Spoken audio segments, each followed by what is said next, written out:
dalam derajat yang paling tinggi, melepaskan segala dominasi material, akan secara langsung dia menerima kehadiran realitas. Karena secara persepsi kita melihat itu adalah maujudat sebegini kan, A, B, C kan. Melihat satu objek indrawi, objek imaji, objek akal.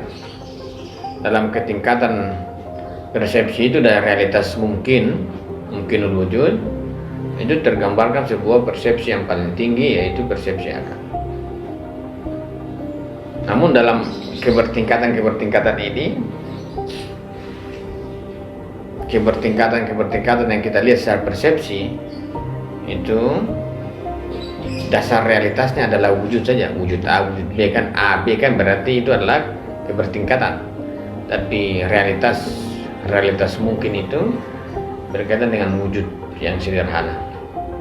Atau kita bisa mengatakan bahwa pada persepsi akal, pada tingkatan persepsi yang memiliki tajarut yang paling kuat kan akal ya, pelepasan dari segala dominasi material. Dan pengetahuan huduri berkaitan dengan wujud itu adalah pengetahuan yang sejak awal terlepas dari dominasi material. Secara persepsi indrawi, imaji, alam, imaji dan akal, maka pada persepsi akal itu adalah wujud. Kenapa wujud? Karena memang dia terlepas dari hal-hal material. Bahwa persepsi akal adalah wujud. Di sisi yang lain, pengetahuan tentang wujud dari awal itu yang paling terlepas dari hal-hal indrawi, itu adalah pengetahuan huduri. Huduri kan dia berkaitan dengan objek, tapi sesuatu yang hadir. Pada persepsi husuli, tingkatan persepsi yang terlepas dari objek, material dan lain sebagainya, itu adalah persepsi akal. Dalam tingkat tajarrutnya yang tinggi, persepsi akal itu akan menyadari adanya sesuatu yang hadir. Sesuatu yang hadir itu adalah huduri, wujud yang hadir. Dengan begitu, maka kalau kita melihat bahwa ada yang hadir, maka wujud itu yang aktif pada diri manusia kan. Tapi kalau kita persepsi yang mempersepsi sesuatu, berarti persepsi itu yang aktif. Maka ada wujud yang aktif, persepsi yang aktif dalam jiwa manusia. Dalam jiwa manusia ini adalah lokus keaktifan. Karena hadir, persepsi dalam kesadaran jiwa manusia itu adalah lokus keaktifan. Bagaimana cara mengaktifkan jiwa? Ya, satu dari kehadiran wujud, atau dari kehadiran konsep-konsep persepsi. Yang kedua dari huduri yang secara langsung. Maka tingkat kesadaran itu akan menentukan kemampuan kita menyadari apa yang hadir. Ini yang hadir, wujud nah, ini persepsi, wujud yang hadir, wujud yang hadir pada kesadaran. Tapi persepsi ini kan, kesadaran kan efek dari ini. Kita mempersepsi sesuatu baru kita sadar kan bahwa ada itu. Kemudian hadirlah sesuatu baru kita sadari. Maka kesadaran itu harus mengawali hadirnya.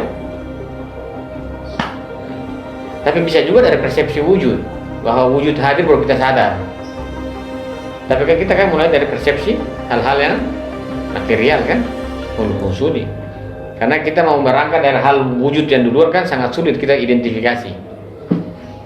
Hanya kita mulai dari yang hal husuli. Mari kita kaitkan dengan wujud mental. Silakan baca. Wujud mental ketika mula sadar mengatakan bahwa persepsi adalah adanya dan diperolehnya. Itu artinya bahwa wujud mental ya. Persepsi adalah adanya dan diperolehnya. Bagaimana kemarin persepsi adalah wujud yang dipersepsi oleh subjek yang mempersepsi. Berarti wujud mental itu di situ. Wujud mental itu apa konsep ya? Jadi ada konsep berasal dari tingkatan kan, indrawi, Kan ada kan? Imaji, ada itu. Ada akal, itu kan wujud mental itu dari hal-hal yang, tapi ada juga memang wujud mental juga terbentuk dari kehadiran. Kalau kehadiran berarti bukan hal material, dia berkaitan dengan wujud yang hadir kemudian disadari pada pikiran kita. Berarti itu disebut dengan wujud yang diperoleh. Kalau ini gambaran yang diperoleh ini kan. Ini kan A, B, C, ini kan namanya gambaran. Tapi kalau hadir di dalam diri kita wujud, berarti itu yang disebut dengan wujud yang diperoleh. Dari bukan gambaran tentang wujud, tapi wujud yang diperoleh pada diri kita. Kalau ini gambaran tentang spidol, gambaran tentang ini, gambaran tentang itu, namanya gambaran.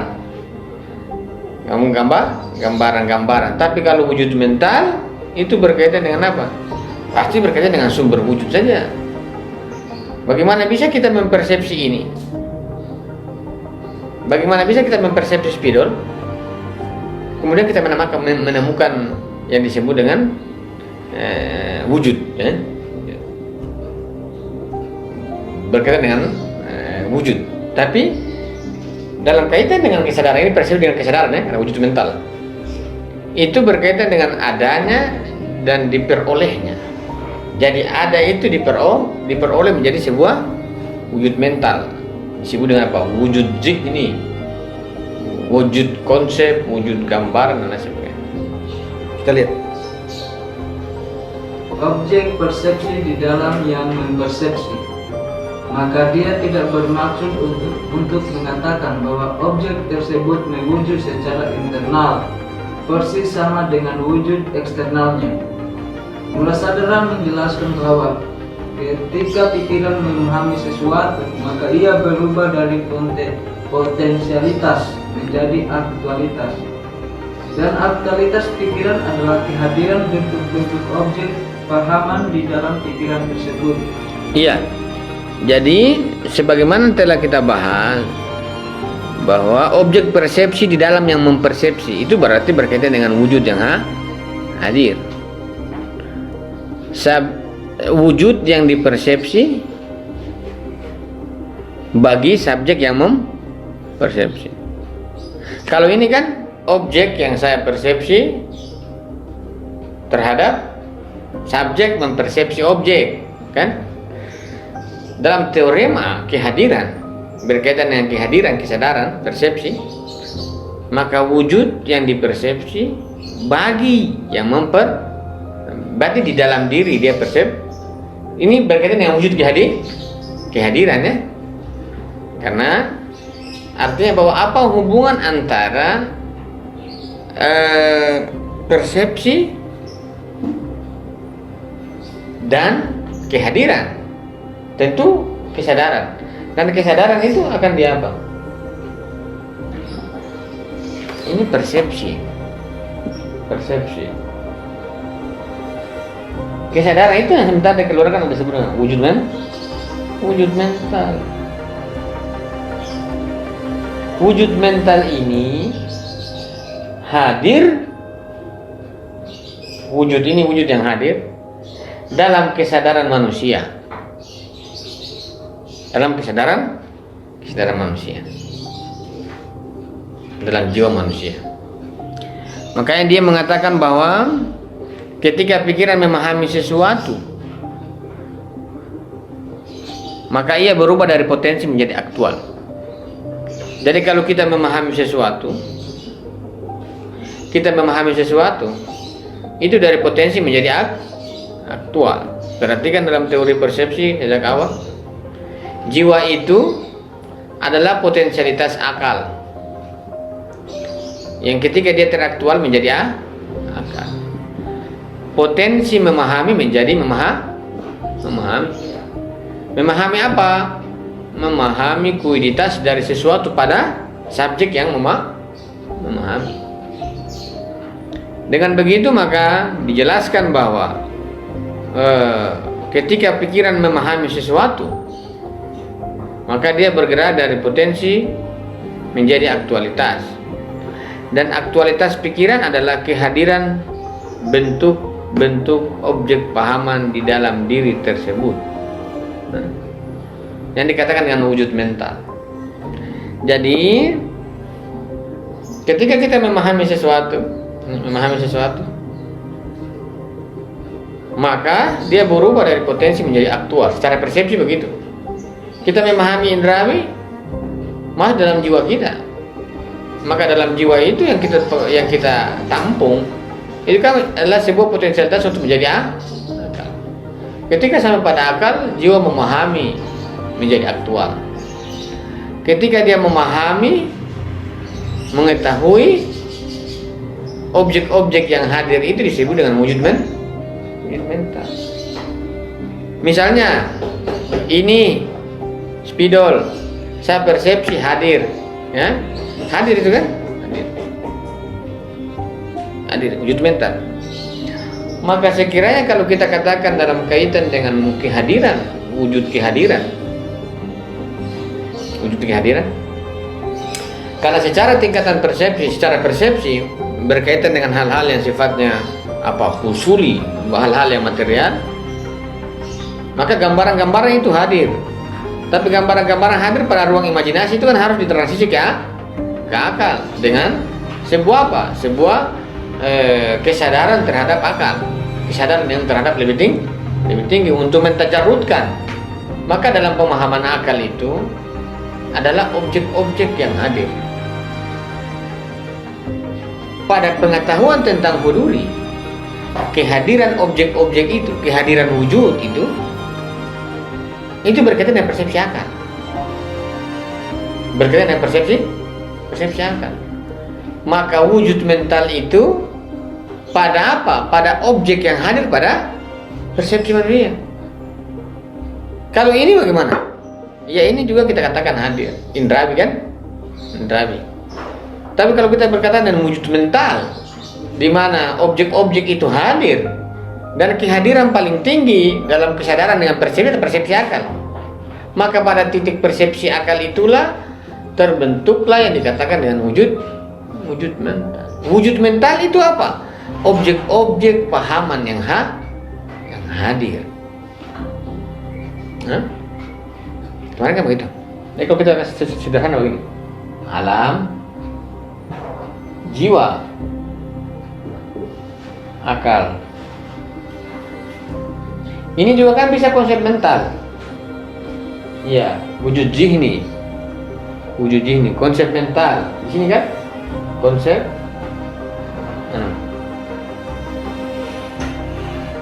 Ini konsep indrawi. Kalau dari epistemologi begitu. Masuk dalam ruang imajinasi. Tapi kalau kita mengatakan bahwa wujud mental itu objek pahaman di dalam pikiran tersebut, pikiran adalah kehadiran bentuk-bentuk. Ini kan pikiran. Jiwa ini kan pikiran. Makanya kalau orang mengatakan pikiran itu dalam falsafah Islam itu jiwa. Kalau falsafat memang pikiran. Kalau akal kan bukan pikiran. Akal ini kan fungsinya apa? Memahami. Pikiran ini memahami konsep dari alam. Tapi pikiran juga dia memahami objek-objek pahaman yang hadir.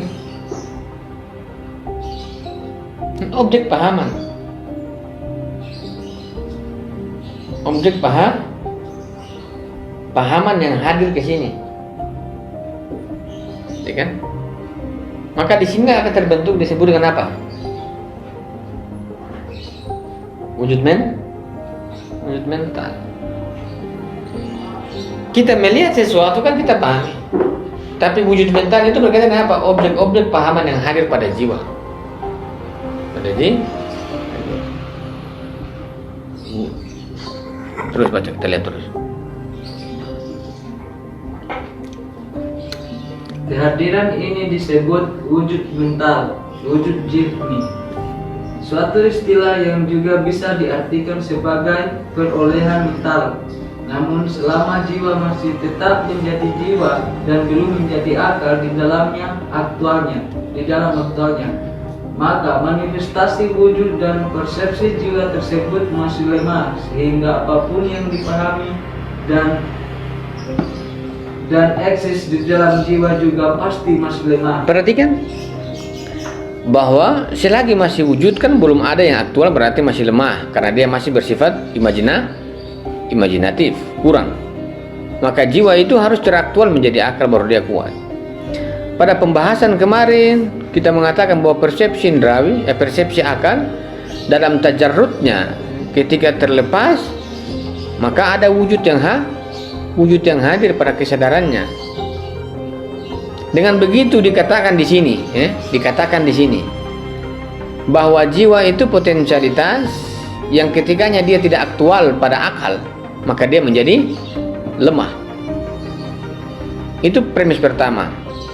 Premis kedua mengatakan bahwa dalam transisi akal, persepsi akal, tajarrudnya itu ada yang hadir. Yang hadir itu adalah wujud secara langsung.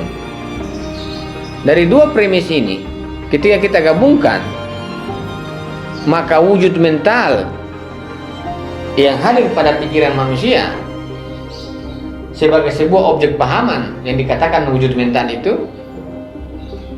itu berkaitan dengan akal manusia aktual ya. Dan akal ini berkaitan dengan apa? Wujud yang hadir kan? Bukankah ketika teraktual sampai pada akal hadir kan? Maka kehadiran wujud mental ini, perhatikan, kehadiran wujud ini pada derajat aktualitas jiwa, pada derajat aktualitas akal, persepsi akal, nah ini hadir di mana? Hadir di jiwa. Maka objek-objek pahaman dalam kaitan dengan akal itu berkaitan dengan wujud yang hadir, kesadaran ya. Misalnya begini contoh, kita mempersepsi sesuatu, kita persepsi besar kuat, kita analisis bla bla bla bla bla bla bla bla, tiba-tiba ada yang hadir, itu jawaban itu. Kita berbaca, berpikir, kemudian berdiskusi, menganalisis, kemudian ada yang hadir.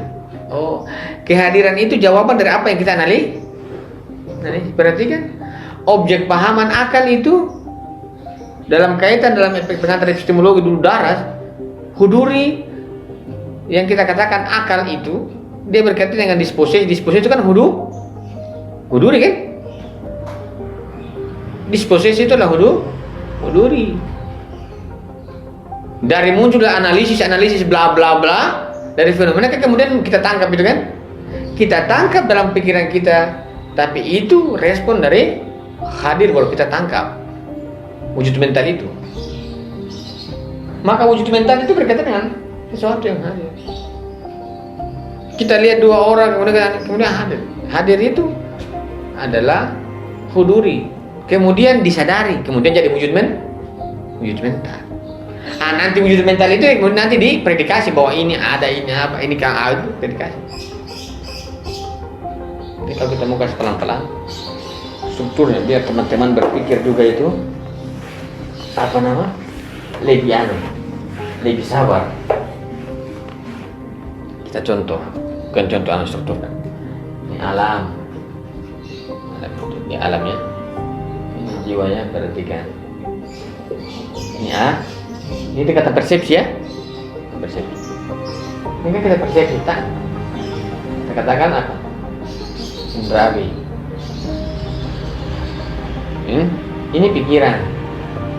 Kan ada potensi jiwa kan pikiran itu kan adalah potensi jiwa. Yang tugasnya apa? Memahami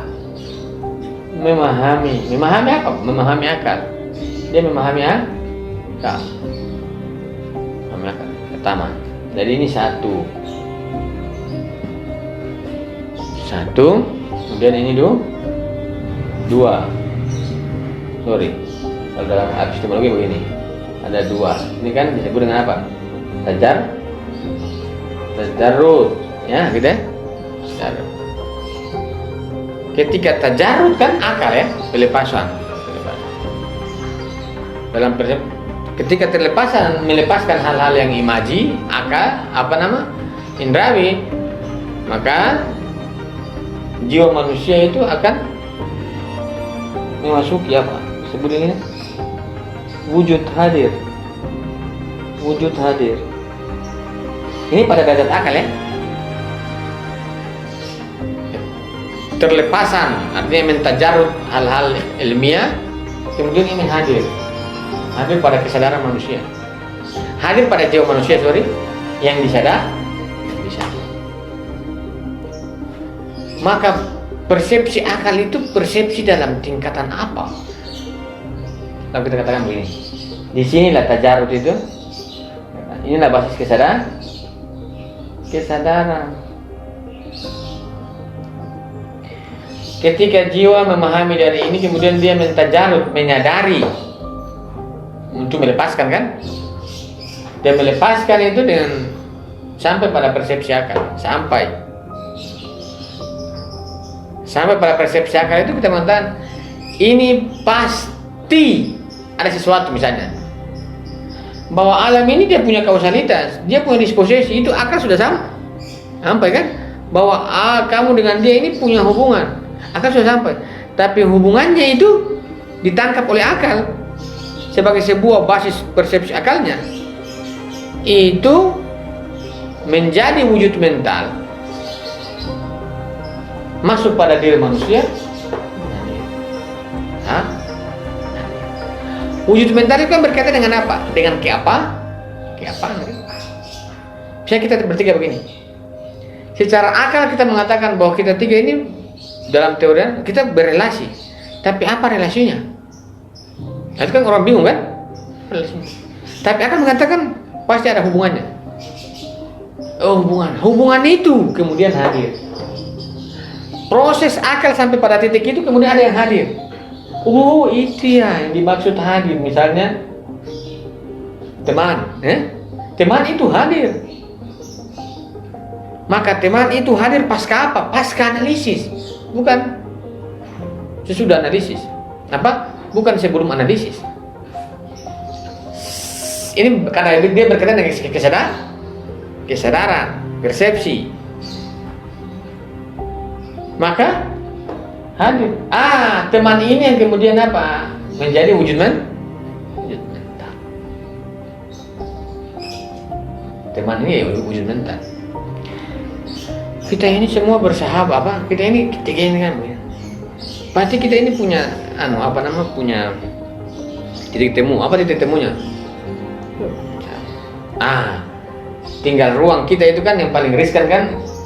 Ini kan dalam persepsi ini untuk menunggu yang hadir ini bagaimana? Kan? Bagaimana untuk menunggu yang hadir itu? Untuk apa? Untuk melengkapi akal. Bahwa akal sudah sampai di puncak, bahwa ini semua ini alam semesta ada ada puncaknya. Puncak itu kemudian hadir. Ini yang disebut dengan puncak. Puncak pada akal adalah ini. Namun puncak pada akal itu terhadirkan bahwa ini yang disebut dengan wujud mental. Ini kan objek pahaman ini. Objek pahaman itu apa? Objek yang dipersepsi bagi yang berarti apa? Jiwa yang menyadari itu hadir. Maka itu dikatakan wujud mental.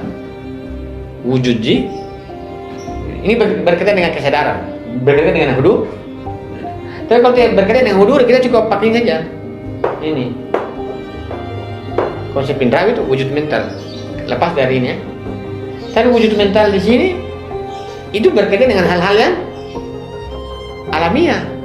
Tapi ada juga wujud mental yang tidak berkaitan dengan hal-hal ilmiah.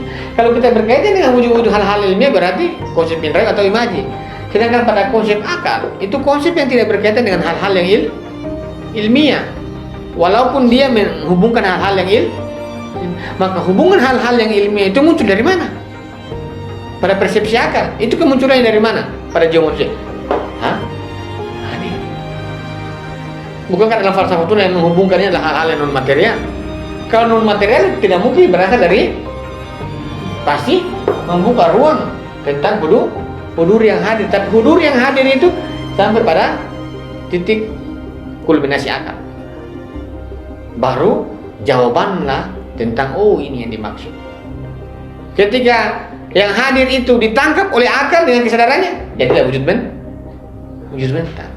Maka wujud mental ini diapit oleh indera dan akal. Ya. Kalau kita mengatakan begini, kalau hal-hal dari indrawi itu kan pasti sumbernya ini kalau dalam epistemologi, ini kan sumbernya. Tapi kalau ini sumbernya dari mana? Sumbernya dari mana? Saya menghasilkan. Pasti di luar ini kan? Nah, itulah dikatakan dengan kehadiran. Tidak. Kita menganalisis dari hal indrawi sampai pada akal. Bahwa akal ini begini. Kemudian ada yang hadir. Hadir itu menjawab apa? Menjawab kulminasi akal, puncak akal untuk menjadi wujud mental. Maka wujud mental yang ada pada jiwa itu bukan dari sini, pasti memasuki ruang kehadiran. Disadari kan? Kalau ini tidak saya, tapi ini saya bahas dengan terkait dengan huduri. Apa pertanyaan? Tanya. Ini yang saya bagaimana membedakan antara waham dengan ini akal, karena tidak beda sisi untuk membedakan hal itu. Kalau waham itu dia memang logis tapi tidak punya realitas. Itu waham. Waham itu begitu. Coba kayak waham misalnya kucing itu malas. Kapan kucing malas? Di mana tuh kucing malas? Tapi itu waham itu. Kucing malas, kenapa? Kucing ini kurang ajar, dia makan saya punya ikan. Nah, itu kan? Itu waham itu. Bukan realitas kucing begitu. Memang realitas kucing itu memang dia tidak kenal pencuri. Nah, itu kan? Nah, itu waham, contoh waham. Walaupun kita lihat kucing makan, ini kucing pencuri, ini realitasnya pencuri kucing. Tidak, dia tidak mencuri itu. Kita tidak bisa bilang dia mencuri. Kenapa dia bisa mencuri? Akal mengatakan sesuatu yang dihukum kecuali pakai akal.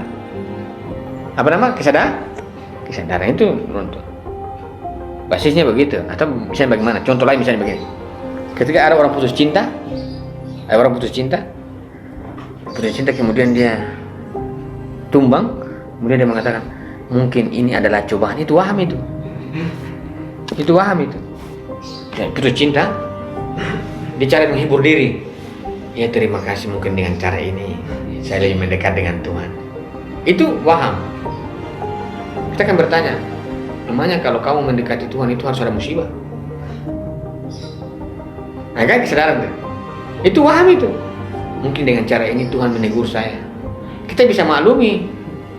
Tapi kita akan bertanya, memangnya Tuhan menegur kamu kecuali ada masalah. Berarti selama ini Tuhan tinggalkan kamu sehari-hari.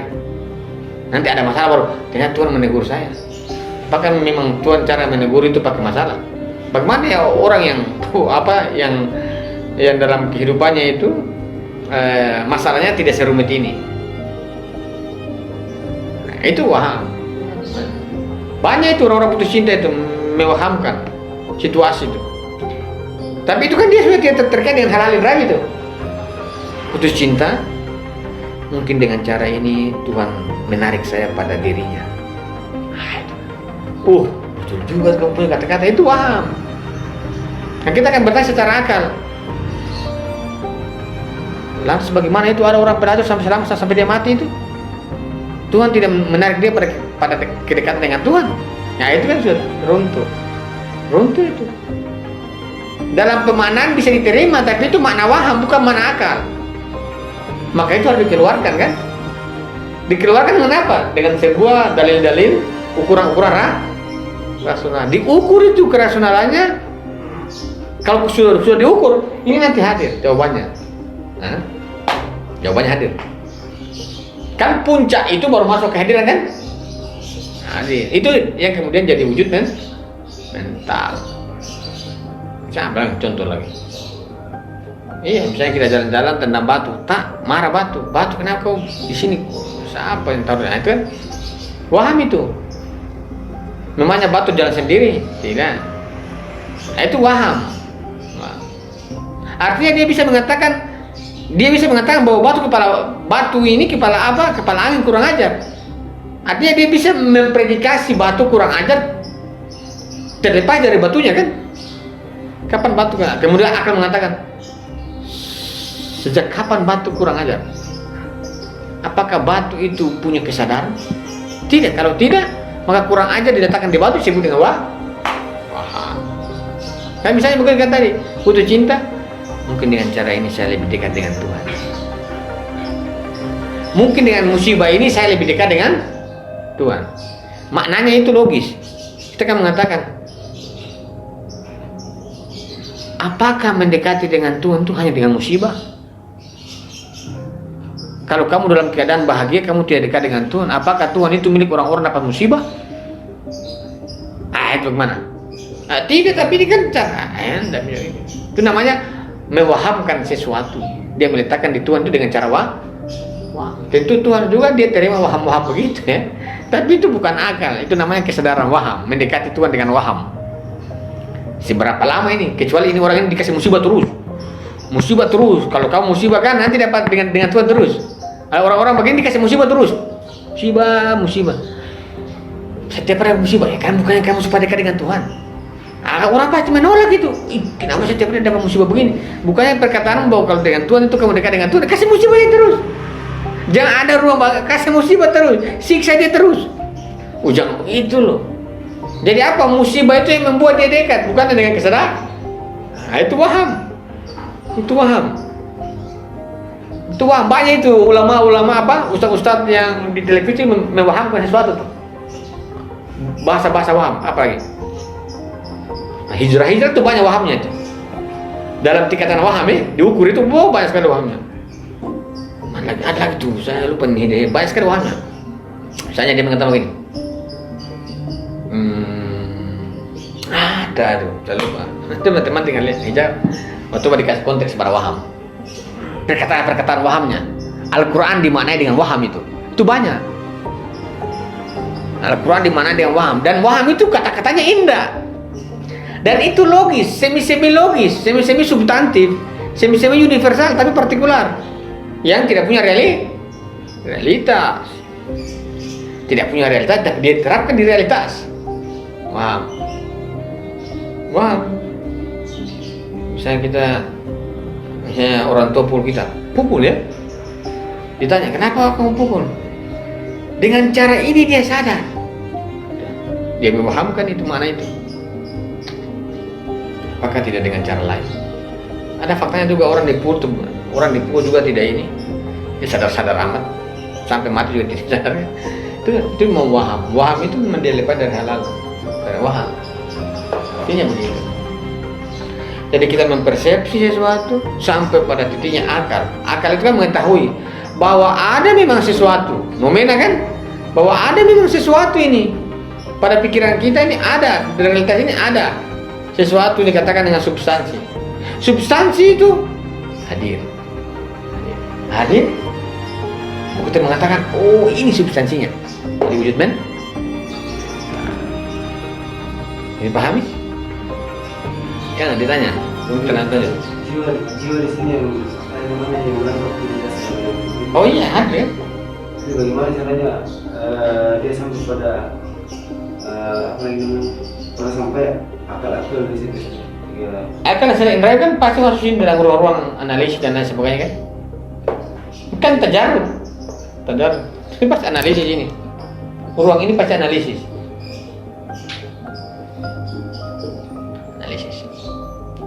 Analisis fenomena kan. Ini kira-kira kesimpulannya begini kan, analisis ya. Mungkin seperti karena dalam analisis persepsi kan cuma berada pada kemungkinan. Mungkin ini, mungkin kan begitu. Ini kemudian hadir. Jadi maka di transisi ini harus dijawab dari akal ini. Maksud ini kan bagus. Analisis akal. Tapi akal masuk kehadiran itu kan harus ada ruang spiritualitas misalnya. Kan begitu. Analisis. Terus teman-teman baca Quran itu, masa baca Quran ada waham-wahamnya itu. Tapi memang waham itu, kita kalau tidak salah itu rasa akal. Waham itu rasa akal, padahal bukan akal, tapi bahasanya itu bahasa akal. Dia kalau tidak kuat akal kita bilang itu akal. Misalnya kalau saya orang putus cinta, mungkin dengan cara ini yang bagus. Ini ada tiba-tiba dia pacaran lama, tiba-tiba putus. Kemudian dia mengatakan, siapa suruh kamu jaga jodoh orang? Nah itu kan, itu waham itu. Pacaran lama nih, kemudian ini tidak berhasil, dia jadi kemudian, kenapa tidak putus? Ya, Tuhan tidak menentukan takdir saya dengan ini, menentukan takdir saya dengan yang lain. Tuhan tidak menakdirkan saya dengan ini, Tuhan lebih senang saya dengan yang itu. Nah itu waham tuh, itu waham itu. Tuhan tidak menentukan saya dengan ini, Dia menentukan dengan. Terus kita bertanya, apakah penentuan Tuhan itu terlepas dari ikhtiar? Apakah tidak ada kebebasan orang manusia di situ? Kalau memang begitu, kenapa dari awal kamu pacaran? Kalau memang kamu tahu, kenapa kalian pacaran dari awal? Kalau kamu tahu bahwa Tuhan itu sudah menakdirkan apa? Takdir kamu. Kenapa kamu jalani beberapa tahun? Kenapa dijalankan? Nah itu kritik akal itu. Jalan 5 tahun misalnya, kemudian tidak berhasil ya, dia ganti dengan orang lain. Kemudian mengatakan, kenapa kamu dia dengan dia? Ya Tuhan menakdirkan saya dengan ini. Artinya dia nah, itu terbukti kan? Bahwa ini saya Tuhan sudah tentukan saya adalah mahfuz ini, bukan dengan ini. Kalau dari awal berarti tidak usah dijalani saja, tidak usah dijalani. Ini tinggal dalam rumah saja, tidur makan. Kemudian datanglah wahyu, kamu dari begitu. Itu waham itu, waham itu. Ini kan Tuhan musibah. Jadi waham itu bisa dilihat ketika dia melepaskan ukuran-ukuran akal itu. Ukuran akal itu apa? Keniscayaan dan prinsip akal kan? Ukurannya bisa ditahu waham di situ. Kalau tidak masuk dalam prinsip keniscayaan itu masuk waham ukurannya. Kan makanya akan mengukur. Putus, kemudian dia mengatakan, Tuhan telah menakdirkan saya dengan yang lain. Dari mana ukuran bahwa dia ditakdirkan Tuhan? Dari mana? Dari mana dia tahu bahwa takdirnya? Karena dia sudah jadian dengan ini. Oh. Ketika menikah, ini saya takdir saya. Itu karena dia sudah mengukur dan itu sudah terbukti bahwa maka kesimpulan mengatakan bahwa ini takdirnya itu karena sudah terwujud, bukan belum terwujud. Maka menyimpulkan bahwa ini Tuhan telah menakdirkan sejak awal, melepaskan ikhtiar manusia, itu waham. Itu waham. Dengan ikhtiar saya dapatkan ini. Saya sudah berusaha dengan dia, cuma mungkin ikhtiar saya tidak maksimal. Jadi dengan ikhtiar yang lain saya dapat ini. Nah, begitu. Saya sudah berikhtiar, cuma mungkin dia Tuhan tidak pilihkan. Tuhan pilihkan, ya itu waham itu. Kan sakit hati orang yang berusaha itu. Kan sakit hati itu. Dia sudah berusaha, tiba-tiba Tuhan belum takdirkan saya dengan kamu. Dia itu nanti disebut dengan apa? Tahu banyak juga itu anak-anak galau-galau tuh. Saya putus cinta kemana? Memang mungkin Tuhan belum sayang, belum mau hubungkan kita dengan kita berdua. Belum mau ini bahasa apa? Namanya Tuhan itu berkaitan dengan kamu punya mau situ.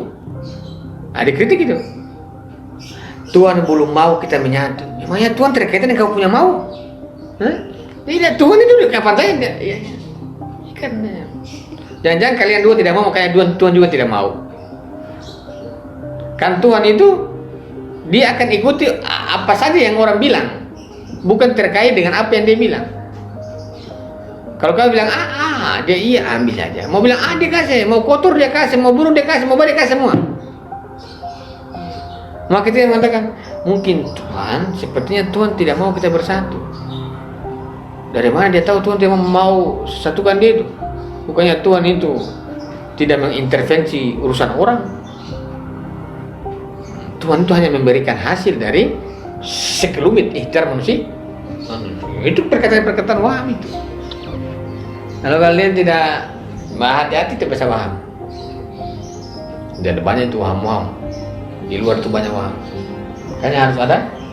Makanya aktual baru hadir. Hadir itu masuk di akal, wujud mental. Wujud mental berarti kan wujud mental. Kalau persepsi kan subjek mempersepsi, objek dipersepsi. Kalau persepsi akal sampai berarti apa? Wujud yang dipersepsi oleh subjek yang mempersepsi kan wujud mental kan? Hadir pada jiwa manusia. Iya, kalau akal kan jawabannya cuma ini, Huduri. Hadir, wujud hadir. Jawabannya cuma hadir, akal itu. Oke, hadir akal ya. Maka ruang ini dalam analisisnya, salah. Dari ini sampai ini tajarud, pada tajarud itu pacar yang hadir. Yang hadir itu menjadi objek akal. Ketika hadir itu menjadi objek akal, itu kan kemudian akan menjadi jiwa menjadi aktual, dan itu menjadi wujud mental. Contoh, saya ada salah jelaskan. Ada alam jiwa akal ya, ini persepsi ya, tingkatan. Ini kan dari alam indrawi. Dalam ruang ini kan tajarud. Ketika tajarud, maka ada yang hadir. Hadir ini menjadi apa? Sudah menjadi objek pahaman. Kudita. Ini yang kemudian hadir. Masuk di sini menjadi wujud zihni. 1, 2, 3, 4. Nah, itu. Tawaran akal itu. Wujud zihni. Wujud konsep. Konsep mental. Nah, mental itu mana? Ini kan akal kan mental. Ini bukan mental, ini alam. Konsep alam. Kan begitu kan? Konsep indrawi. Kalau konsep mental mana? Mental kan dari ini. Dalam jiwa manusia aktual. Dan ini wujud zihni ini dari mana? Dari kehadiran pada jiwa manusia melalui proses tajarud yang dilakukan. Tajarud kan melepaskan hal-hal ini kemudian hadir kan begitu. Makin terlepas maka makin hadir yang disadari. Itu kesadaran itu menjadi wujud mental. Karena jiwa yang aktual kesadaran itu. Jiwa yang teraktual menjadi akal itu sudah menjadi kesadaran aktual, dan itu hadir. Bisa dipahami? Dalam transisi ini akan yang hadir banyak. Bekerja terus itu. Kenapa kita bilang ini? Karena pelepasan ini apa? Tajarud ini kan pelepasan, kerja akal ini kan aktif, kerja jiwa ini, kerja persepsi ini kan aktif. Keaktifan melepaskan itu keaktifan hadir. Karena persepsi itu aktif dalam apa? Dalam melepaskan dominasi material, dalam melepaskan unsur-unsur yang menghambat persepsi yang tinggi, melepaskan semua unsur-unsur yang mendominasinya dalam upaya melepaskan secara terus-menerus. Dalam itu juga wujud itu hadir terus bertransformasi dalam kaitan dengan persepsi dan kesadarannya, sehingga wujud yang hadir itu dalam pelepasan-pelepasan yang terjadi itu menjadi objek pahaman akal, dan ini kuiditas ini yang akan menjadi wujud mental. Maka akan dia mengatakan apa? Substansi kan?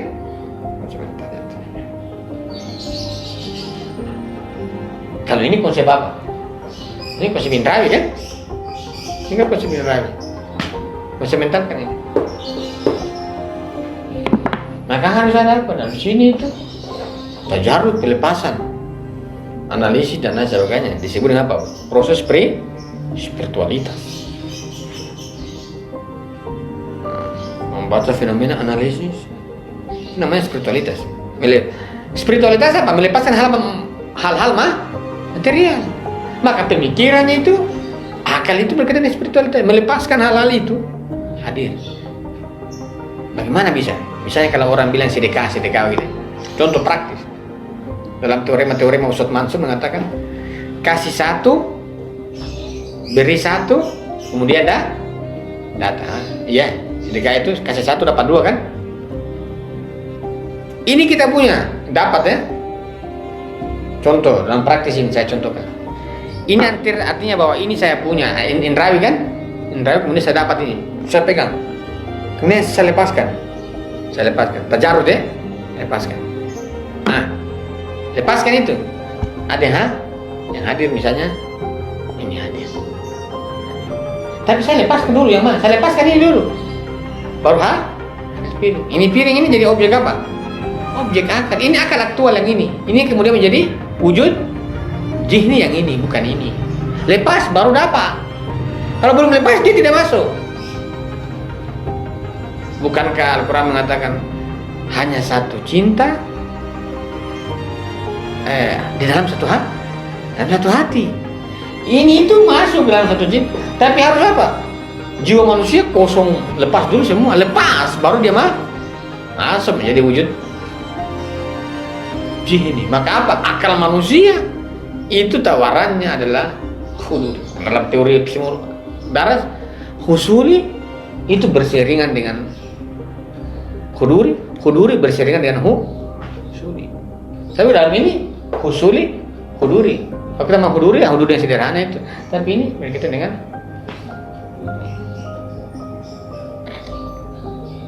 jadi pahami?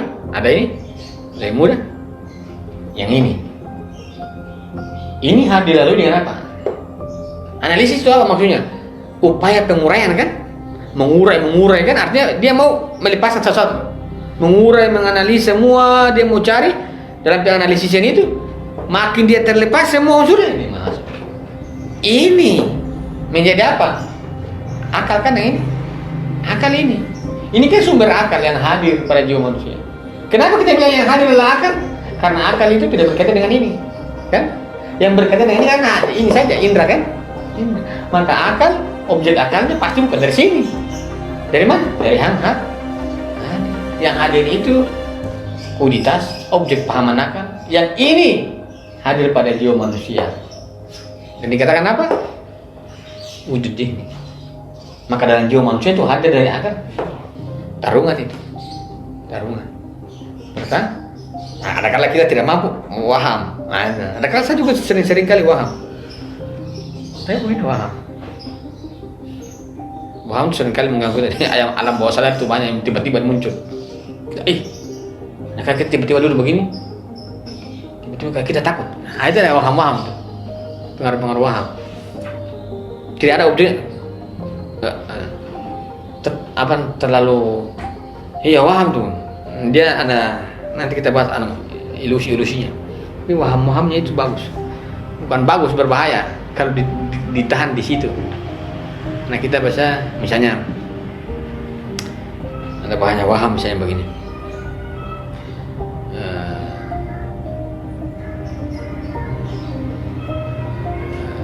Bagaimana saya? Tapi banyak tuh hal-hal yang terjadi di milenial tuh bagaimana? Apa teman-teman lihat anak-anak milenial? Misalnya siapa namanya? Misalnya Nikita Mirzani. Dia mengatakan begini, saya itu tidak mau disaingi. Kalau ada orang beli mobil itu mahal, saya harus di atasnya. Katanya, kita punya pertanyaan, apakah dengan mobil biasa kamu tidak bisa hidup? Apakah dengan mobil biasa kamu tidak bisa kemana-mana? Kenapa harus ada lebih tinggi? Kenapa harus memaksa naik lebih tinggi? Apakah ukuran bahwa kamu kaya itu, bahwa kamu itu bisa sukses karena ukuran begitu? Ataukah dari ukuran ketika kamu memiliki barang-barang yang ada tanpa melihat merek seberapa merek itu? Ukuran akal mengatakan yang penting ada barang, tidak terkait dengan uang. Itu waham, mas waham. Memangnya kalau kita dikatakan sejahtera kaya itu harus berlapis-lapis itu harga yang lebih gila dari orang-orang? Kan cukup saja dengan kita punya barang ada, yang penting lengkap, terpenuhi, selesai. Dan ada karena orang berlomba-lomba itu karena waham. Makanya dia tidak ada batas kan? Waham kan begitu. Kalau akal kan punya realitas titik acuan kan? Nah kalau waham begitu. Ada orang beli 1M, dia naik 2M. Ada ditambah 3M. Bagaimana supaya dia paling tinggi? Kita punya pertanyaan. Apakah ukuran kualitas kamu, ukuran kualitas kemanusiaan diukur dari siapa yang paling tinggi punya itu barang? Tidak. Kalau tidak, kenapa kamu lakukan itu? Ya ego saja, itu masuk waham. Ukurannya begitu, waham. Tapi kan kelihatan bagus-bagus saja ya. Enak itu kan, punya mobil banyak kan enak.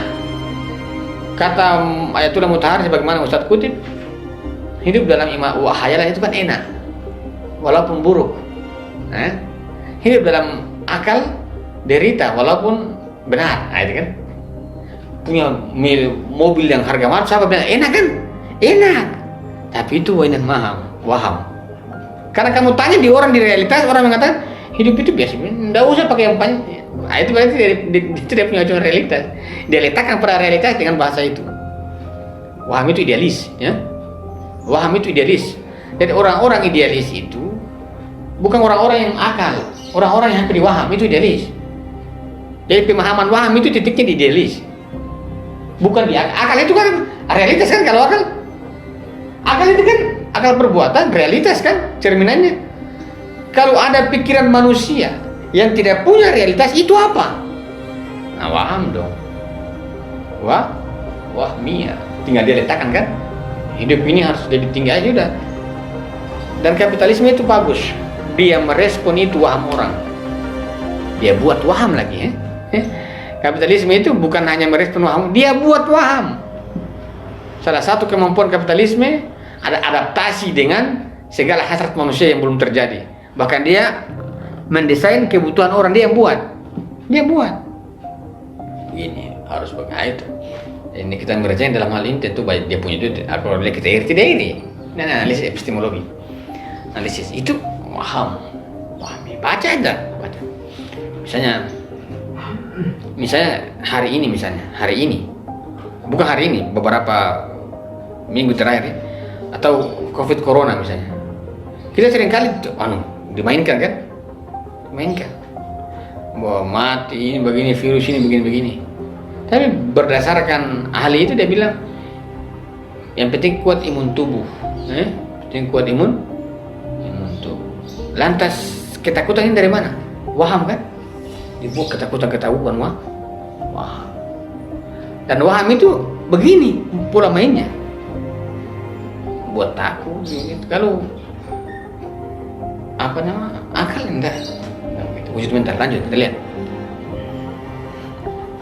Mulassadra mengatakan bahwa karena kelemahan ini maka perbuatan-perbuatan dan implikasi-implikasi khusus yang diperintahkan kepada jiwa dan kemudian mewujud di dalamnya tetap akan menjadi wujud yang memiliki kelemahan sepenuhnya, atau wujud bentuk-bentuk akal dan imajinasi yang mewujud dari jiwa tersebut hanya akan menjadi bayang-bayang dan sesuatu yang aneh. Nah itu sesuatu yang aneh itu dari sini tuh sampai di waham, sesuatu yang aneh aneh, tidak pede. Aduh begitu, tidak pede, tidak enak begitu. Itu waham itu. Jadi kalau ada santri, kalau suruh misalnya ada yang junior suruh yang senior kerja, saya tidak enak, itu waham itu. Kenapa waham? Kalau sistem ya suruh saja, tidak usah pikir bahwa tidak itu waham, kerja waham. Wah, saya tidak nanti dia marah saya. Apa dasarnya dia marah? Lah orang ingatkan satu. Dalam sistemnya orang ingatkan. Bagaimana dia marah? Yang kedua, sebuah bentuk informasi kepada piket itu hal yang wajib. Tidak ada yang marah. Yang ketiga, dia juga belum validkan dan dia juga belum mencoba bahwa orang itu marah. Nanti kenapa dia simpulkan marah? Nah, itu berarti waham, mainkan dia. Waham itu. Enak, sudah waham. Dan kita kan kemudian itu jiwa, itu memang dia aktual di jiwa. Ini bisa aktual, waham juga bisa aktual. Ini juga bisa aktual. Tidak enak, bagi terus waham terus. Sampai kapan kita hidup di waham? Terus? Dan muncul tiba-tiba dari wujud eksternal yang berasal dari pencipta, walaupun kuiditasnya terjaga di dalam dua wujud. Dengan demikian, perbuatan-perbuatan yang diperintahkan pada kuiditas di alam eksternal tidak akan diperintahkan pada wujudnya di dalam jiwa. Coba enggak, mantap deh. Atau wujud bentuk-bentuk akal lah itu. Tadi kan kelemahan sepenuhnya baru lanjut ya. Wujud yang memiliki kelemahan sepenuhnya. Wujud atau wujud bentuk-bentuk. Atau wujud bentuk-bentuk akal dan imajinasi yang mewujud dari jiwa tersebut hanya akan menjadi bayang-bayang dan sesuatu yang aneh. Dan muncul tiba-tiba dari wujud eksternal. Oke. Coba baca dari kehadiran di atas. Coba kita mau tangkap, baca ulang. Ketika mulai sadar berbicara sama Syukur. Dari atas, paragraf atas, dari awal. Ketika atas sekali, paragraf pada. Iya. Ketika mula sadar mengatakan bahwa persepsi adalah adanya dan diperolehnya objek persepsi di dalam yang mempersepsi, maka dia tidak bermaksud untuk mengatakan bahwa objek tersebut mewujud secara internal persis sama dengan wujud eksternalnya. Mula sadar menjelaskan bahwa ketika pikiran memahami sesuatu, maka ia berubah dari potensialitas menuju menjadi aktualitas. Ini memahami di sini, titik ini, mentajarud, berupaya memahami itu, mulai menganalisis kan, upaya memahami mentajarud, potensi dia menjadi aktual. Aktual itu ini masuk, baru akal kan, terus. Dan aktualitas pikiran adalah kehadiran bentuk-bentuk objek pahaman di dalam pikiran tersebut. Kehadiran ini disebut wujud mental atau wujud jihni. Nah, kehadiran bentuk-bentuk objek pahaman di dalam jiwa baru ini kan hadir. Objek-objek pahaman hadir, baru dari wujud mental. Bukan ini ya, objek pahaman baru. Ketika jiwa, pikiran memahami, menganalisis, mentajar, hadir. Hadir itu pada diri manusia. Kehadiran itu pada ini terus. Kehadirannya dalam tajar itu menjadi objek paham. Ini jadi objek pahaman. Ketika jadi objek pahaman, dia hadir di jiwa. Itu baru dia jadi wujud mental. Analisis indrawi kan, kemudian jiwa berupaya memahami apa yang hadir di jiwanya itu, yang ini. Untuk apa dia memahami itu? Dia untuk melepas mentajarut, melepaskan semua itu dalam pelepasan yang dilakukan terus menerus makin tinggi, maka hadir. Yang hadir itu apa? Wujud. Dan wujud ini dikatakan dengan objek pahaman akal. Kan di akal itu kan wujud-wujud akal yang hadir kan? Di akal. Persepsi akal itu kan objek-objek objek akal. Objek akal itu kan bukan objek indrawi kan? Maka objek-objek akal itu hadir dalam tajarut yang dilakukan, maka hadirlah objek akal. Ketika hadir objek akal, dia akan teraktual pada pada jiwa, teraktual pada jiwa, jadilah wujud mental. Perhatikan itu. Jadi ini analisis, tajarud, memahami, hadir. Hadir itu jadi akal ya, pemahaman itu kemudian jiwa manusia. Terus Suatu istilah yang juga bisa diartikan sebagai perolehan mental. Namun selama jiwa masih tetap menjadi jiwa dan belum menjadi akal di dalam aktualnya, maka manifestasi wujud dan persepsi jiwa tersebut masih lemah, sehingga apapun yang dipahami dan eksis di dalam jiwa juga pasti masih lemah. iya, itu dari sini yang lemah, masih potensi kan, belum aktual itu pasti lemah. Terus Mula Sadara mengatakan bahwa karena kelemahan ini, maka perbuatan-perbuatan dan implikasi-implikasi khusus yang diperintahkan kepada jiwa dan kemudian mewujud di dalamnya tetap akan menjadi wujud yang memiliki kelemahan sepenuhnya. iya, dari kalau dari alam itu perintah-perintah pada jiwa untuk tindakan itu pasti lemah semua. Bahasa katanya kalau orang bertindak kan hanya informasi-informasi begitu dari alam yang hadir pada jiwa, kemudian orang bertindak, itu pasti lemah semua, pasti lemah semua, kata Sendirian. Karena ya memang lemah karena masih dalam wadah potensialitas belum aktual, maka dia akan menjadi sebuah kelemahan pada jiwa manusia.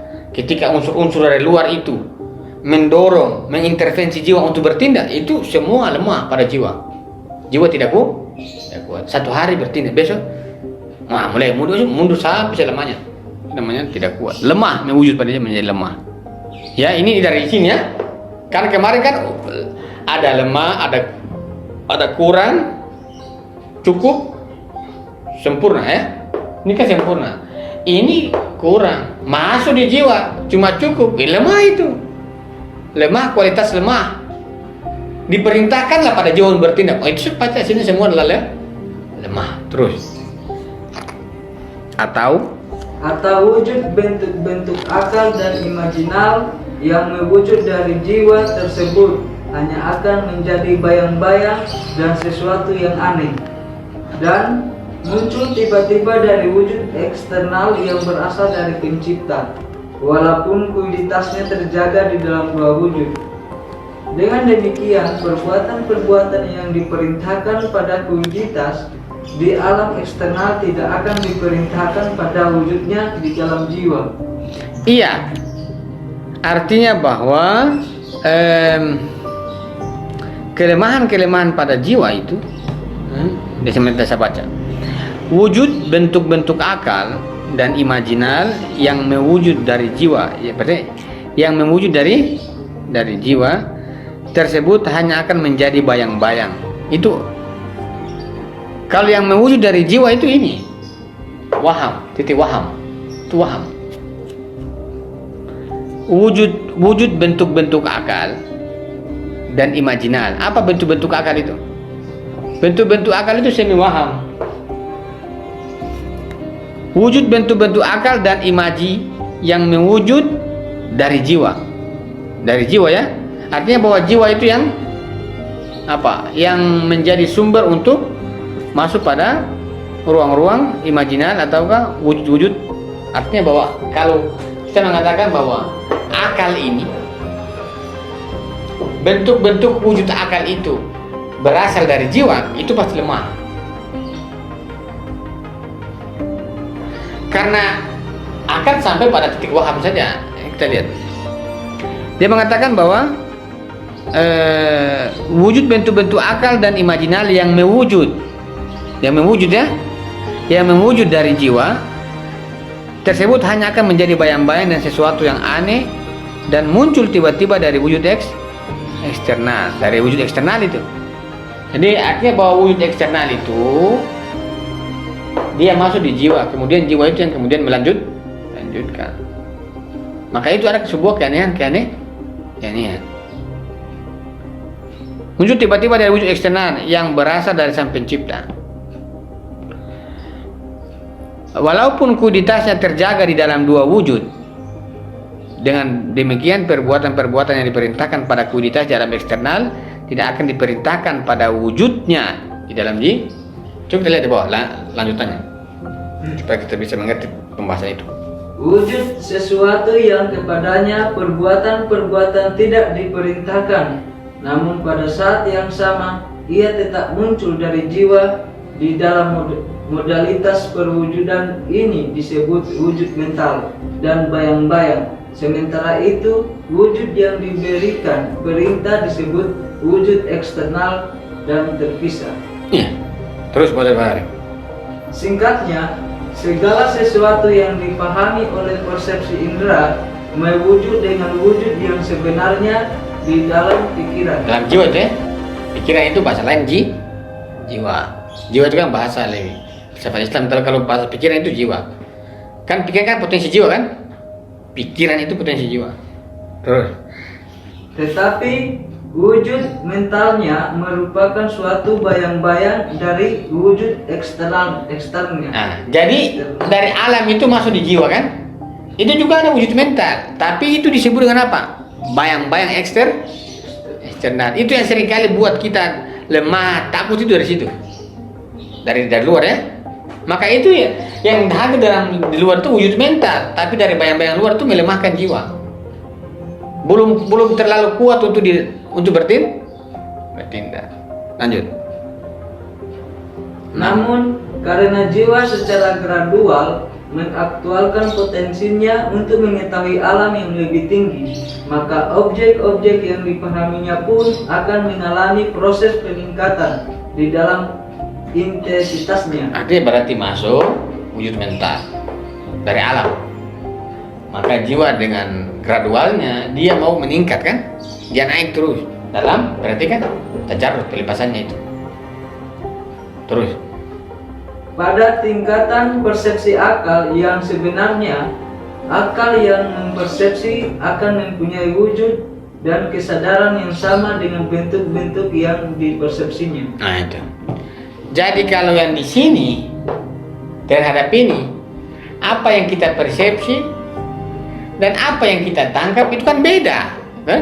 Beda kan? Ini. Saya yang mempersepsi ini, apa yang saya persepsi dan itu berbeda, beda kan?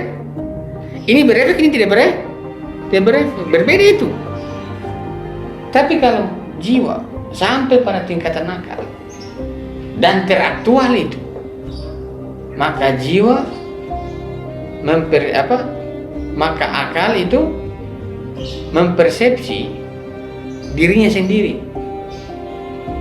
Artinya bahwa pada tingkatan akal sampai pada akal atau jiwa, bahasanya tuh jiwa itu kalau sudah aktual, maka itu jiwa yang aktual yang mempersepsi akan mempunyai wujud dan kesadaran yang sama dengan bentuk yang dipersepsinya. Jadi ketika jiwa itu sampai pada aktualitasnya, maka jiwa mempersepsi apa? Mempersepsi wujud dengan kesadarannya yang sama dengan bentuk yang dipersepsi. Pahamannya. Jadi kalau saya secara ini berarti kan ini beda ya. Ini berefek, ini tidak berefek kan? Berbeda antara saya dan kemudian dari sini wujud mental dari alam itu yang masih lemah dengan gradualnya jiwa itu dia naik sampai pada proses pada aktualitas akal. Berarti kan dalam analisis ini kan maksudnya pada analisis yang terjadi ini hadir. Ketika hadir pada jiwa manusia, maka itu dikatakan dengan jiwa aktual, persepsi akal. Jadi persepsi akal itu berkaitan dengan apa? Analisis terhadap persepsi akal itu terjadi dalam tajarrud, pelepasan sehingga ada yang ini persepsi akal yang ini. Bukan hadir dari jiwa, bukan persepsi akal itu bukan hasil dari jiwa, tidak. Kalau hasil dari jiwa berarti nanti jadi bayang-bayang atau wah. Tapi persepsi akal itu ditemukan dalam apa yang dimaksud persepsi itu? Persepsi itu kan keaktifan, tajarut-tajarut persepsi pada jiwa manusia. Maka persepsi akal, akalnya pada persepsi itu ini yang hadir. Maka jadi dikatakan dengan akal. Di situ kan jiwa aktual kan? Ketika teraktual itu, maka jiwa memahami wujud pada kesadarannya itu sama dengan bentuk itu. Jadi jiwa memahami wujud dengan kesadarannya, kan akal kesadarannya itu apa yang dia pahami dan yang memahami itu sama, identik, tidak sebagaimana ini. Nah, ini kan beda-beda nih kan. Tapi kalau saya pada akal, jiwa memahami wujud dengan kesadaran itu yang terjadi dengan apa-apa yang dia pahami itu sama, antara wujud yang dipersepsi, bentuk-bentuk pahaman yang diketahui dengan jiwa yang mempersepsi dalam kesadaran akal itu sama. Jadi kalau pada kesadaran akal kita memahami sampai monyet, kita monyet, kambing kita kambing, begitu. Nah itu begitu akal ya. Itu disebut dengan wujud mental. Yang wujud mental itu, wujud mental yang maka pada puncaknya jiwa itu akan apa?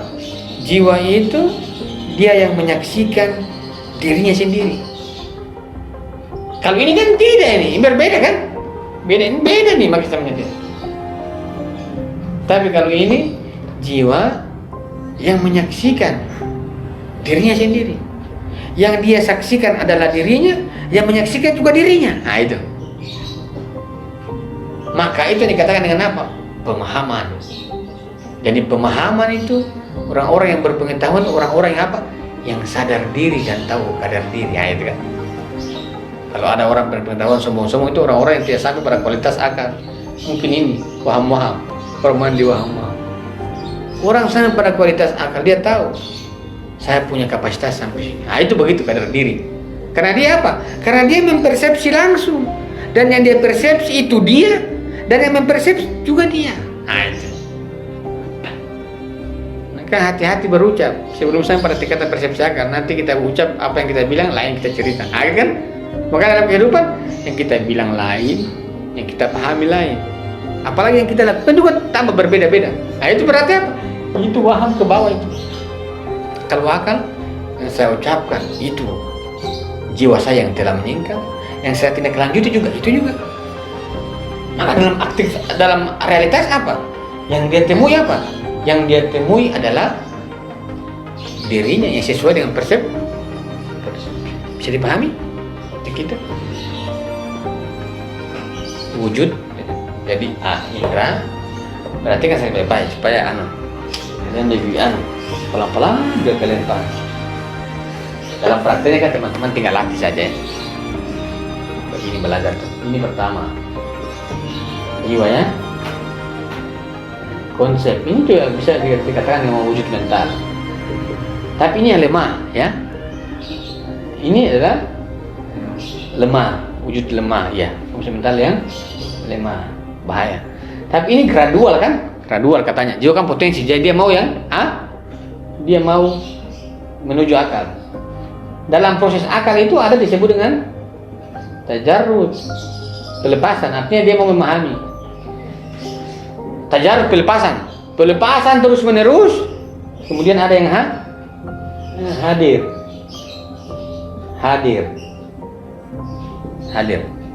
huduri, hadir ya, wujud.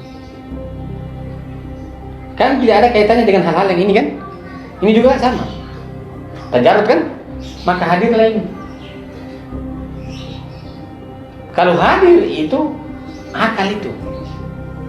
Itulah kemudian dikatakan ketika ini hadir pada jiwa dikatakan akal. Maka jiwa ini kan teraktual menjadi jiwa melakukan tajarrud kemudian menghadirkan ini hadir. Hadir itu objek pahaman akal. Kemudian masuklah dia sini. Di sini akan menjadi apa? Wujud mental juga. Makanya ada apa kalau dalam logika? Ada partikular, ada universal, ada filsafat. Universal mahia, logika dan filsafat. Filsafat tuh dari sini hadir. Jadi alam jiwa mentajarrud. Ini di sini juga kan tajarrud juga yang terjadi. Tapi tidak begitu signifikan. Ini yang melepaskan secara totalitas kemudian yang hadir. Kehadiran itu dikatakan dengan akal. Kehadiran wujud pada jiwa itu yang dikatakan dengan aktualitas jiwa. Aktualitas jiwa dikatakan apa? Persepsi akal kan? Ketika ini hadir pada jiwa, dikatakan itulah akal. Ketika ini hadir pada jiwa, aktual akal. Apa nama? Ini hadir pada jiwa, aktual jiwa menjadi akal. Maka apa itu akal? Apa itu akal? Akal itu adalah aktualitas jiwa. Namun aktualitas jiwa itu bagaimana? Hadir. Hadir pada jiwa, aktual lah akalnya. Maka analisis yang begitu kuat dalam fenomena itu akan menghadirkan akal. Begitu. Akan menghadirkan akal pada jiwa. Akal itu wujud ya. Akal itu wujud. Dalam tafsir akal itu wujud. Yang dimaksud akal itu bukan begini. Bukan otak kan? Kalau begini itu otak. Kalau ini disebut dengan otak. Otak itu. Maka menganalisis segala sesuatu fenomena dengan semampu yang kita lakukan dalam faktanya. Dengan mentajarrudkan, itu artinya memahami ya. Memahami sekuat-kuatnya. Untuk apa? Untuk menghadirkan akal pada jiwa kita. Menghadirkan wujud pada jiwa kita. Ketika teraktual dikatakan persepsi akal. Ketika teraktual dikatakan persepsi akal. Ketika teraktual pada jiwa manusia menjadi akal. Disitulah kemudian keluar diktum bahwa akal memahami bentuk wujudnya dengan kesadaran terhadap bentuk-bentuk akal pada jiwanya itu sama dengan dirinya. Maka jiwa atau dalam artian akal aktual, akal memahami dirinya, namun dirinya yang memahami. Akal yang memahami dan yang dipahami itu akal. Maka akal yang memahami akal. Tahu jiwa yang memahami jiwa dalam bahasa definisi sederhana. Maka bagaimana bisa kita memahami? Bagaimana bisa orang-orang yang tidak ada akalnya bisa saling memahami? Kita bisa memahami di bawahnya, tapi orang di bawah tidak bisa memahami yang di sini. Orang-orang yang bisa memahami akal adalah orang-orang yang berakal. Orang-orang yang berakal bisa memahami yang di sini. Orang di sini tidak bisa memahami orang berakal karena tingkatannya beda. Orang-orang berakal bisa memahami orang-orang imaji, waham dan alam. Tapi orang-orang alam, waham dan imaji bisa memahami akal? Tidak. Beda. Satu-satunya dilakukan tajarrud. Untuk apa? Menghadirkan akal pada jiwa manusia. Menghadirkan wujud pada jiwa manusia jadi akal. Jadi hadir wujud pada jiwa itulah akal. Jadi persepsi akal adalah persepsi tentang wujud. Itu artinya apa? Bahwa persepsi tentang wujud itu adalah kehadiran wujud pada jiwa yang disadari oleh akal. Itulah yang disebut dengan persepsi akal. Maka persepsi akal itu ditemukan dari kehadiran wujud pada jiwa. Kehadiran wujud pada jiwa disadari, itulah persepsi akal. Maka persepsi akal adalah persepsi tentang wujud. Maka dikatakan apa? Persepsi adalah wujud. Bukan wujud adalah persepsi. Persepsi adalah wujud. Itu berkaitan dengan akal, wujud yang hadir pada jiwa, sehingga teraktuallah jiwanya menjadi akal. Hadir Teman-teman baca buku, analisis hadir, itu akal itu. Jadi persepsi baca buku. Oh, ternyata ini tuh maksudnya yang dari tadi saya cari. Ya, itu kan hadir. Bukan teman-teman baca kan? Jawaban itu kan apakah ada di buku? Tidak. Jawaban itu ada dalam kehadiran. Apakah jawaban itu di Al-Quran? Tidak. Al-Quran itu hanya buku-buku begini. Nah, dia pakai bahasa Arab saja. Dan itu wahyu ilahi. Tapi jawaban terhadap Al-Quran itu apa? Pada yang hadir. Bukan di teks begitu. Itu tekstual ya, kayak kita baca buku begini. Makanya dikatakan Nabi Muhammad itu adalah Al-Quran yang berjalan. Kalau Al-Quran yang berjalan ya tinggal bawa begini aja. Teman-teman buat dekat buat, ayo berjalan Al-Quran. Nah, tidak kan? Artinya apa Al-Quran yang berjalan itu?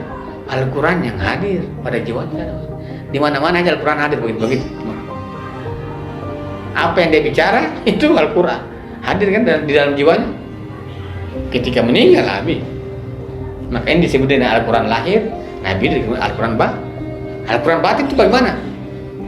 Itu persepsi.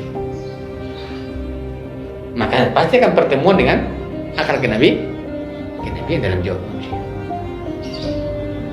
Kehadiran dalam tajarud melepaskan sesuatu ya, melepaskan sesuatu semuanya dalam artian material hadir pada jiwa manusia. Yang hadir pada jiwa manusia yang disadari itulah akal.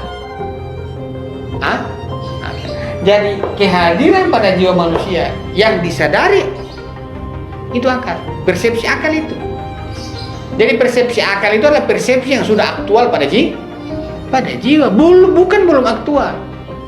Jadi sesuatu yang hadir pada jiwa disadari kehadirannya dikatakan persepsi akal. Itu berarti jiwa menjadi akal. Dengan begitu maka jiwa menyaksikan wujud yang hadir dalam kesadarannya, akalnya, persepsinya. Maka apa yang dia persepsi itulah dia. Apa yang dia sadari itu sama dengan yang menyadari. Bagaimana kalau orang lihat kita punya tandus telinga? Orang lihat begini kemudian telinga, tandus sini, mata kedua. Nah, kita begini kan indrawi. Ini kan secara indrawi ya. Tapi bagaimana kalau ini dia lihat begini, oh ini Syawal ini matanya besar sekarang, telinganya besar sekarang. Nah, kita kamu kurang ajar ini. Nah, tidak, itu kita melihat orang pakai indra, tapi kalau pakai pemahaman nakal. Nah, kan? Orang-orang dalam dunia irfani kan dia tidak mau lihat orang begini, dia tunduk begini. Dia tunduk karena dia lihat itu yang akal-akal. Monyet, kambing ada ekornya.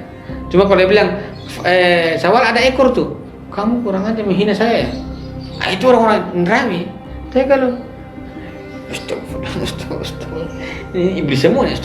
Misalnya ketika ada orang naik haji di Mekah, ada sahabatnya Imam Ja'far Shadiq mengatakan, banyaknya orang ini sholat di haji ya, bahwa banyak orang tawaf. Kemudian Imam Ja'far mengatakan, mari dia panggil, lihat sahabatnya, kemudian dia usap. Kamu lihat itu apa? Ini kambing semua yang keliling Ka'bah. Kambing semua yang keliling Ka'bah. Bahasa kambing semua yang keliling Ka'bah itu bukan imaj, itu adalah akal yang aktual. Hadir semua itu.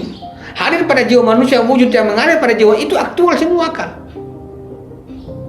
Ketika hadir pada jiwa manusia itu akal. Hadir wujud pada jiwa itu akal. Hadir itu akal. Persepsi akal itu bagaimana? Persepsi akal itu adalah wujud yang hadir pada jiwa. Lewat apa? Analisis yang terus berkembang. Keaktifan persepsi itu tajarrud, kemudian hadirlah wujud, itulah disebut dengan akal. Ya, baca Al-Quran untuk apa? Menghadirkan sesuatu. Namanya ilmu itu di sini, ilmu bukan di sini, ilmu yang ada. Hadir. Ini hanya sebagai apa? Ini kan? Baca itu kan hanya begini. Tapi Nabi itu buta huruf, tidak baca buku, tapi dari sini. Hanya Nabi saja, yang lain jangan ikut-ikut.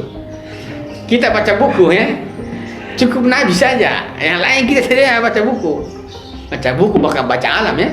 Nabi itu kan dia bisa baca tapi dia baca alam, sepertinya baca alam. Nggak mungkin tidak baca alam. Kan fenomena kan? Itu fenomena. Jadi artinya buta huruf itu, iya mungkin tidak baca buku, tapi baca alam itu pasti dia baca. Fenomena kok. Untuk apa? Menghadirkan ini. Jadi kepintaran orang bukan diukur dari baca buku, baca fenomena.